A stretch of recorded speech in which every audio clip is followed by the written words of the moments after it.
Welcome back, fight fans. Welcome back. Let's just dig right into it. Saul Canelo Alvarez and Danny Jacobs.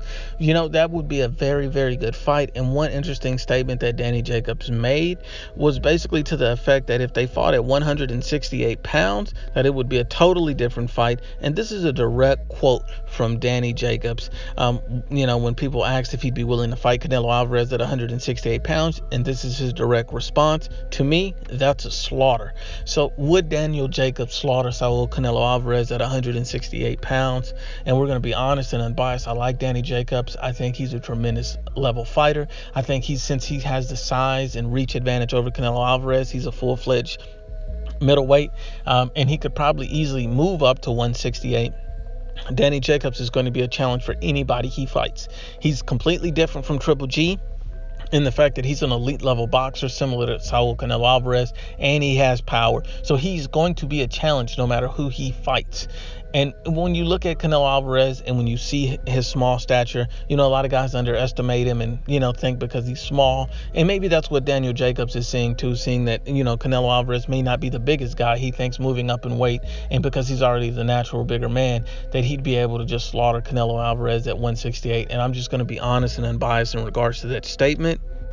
I don't foresee anyone at 160 or 168 pounds being able to slaughter Canelo Alvarez. If you're able to eke out a decision or even possibly hurt Canelo in a close fight, those are different things. But to slaughter Canelo would be to say that you'd be able to stop Canelo easily or early, or to say that you'd be able to just beat him up the entire 12 rounds. And I see none of those things happen. And the reasons why I don't is because Canelo Alvarez is an elite level fighter. Canelo Alvarez has speed, has power, and he has a solid, rock solid chin. And he took the biggest punches from the biggest puncher in the 160-pound division in a Triple G. So we have to give Canelo the credit where credit is due. Now at 160 pounds is where I believe the fight will take place, because it will be for the belts, and I think that's ultimately what Daniel Jacobs wants. And I think it would be a unification fight, because Daniel Jacobs and Canelo would fight for that. And I think it would be a great fight. I still think it's a 50-50 fight. I think it could go either way.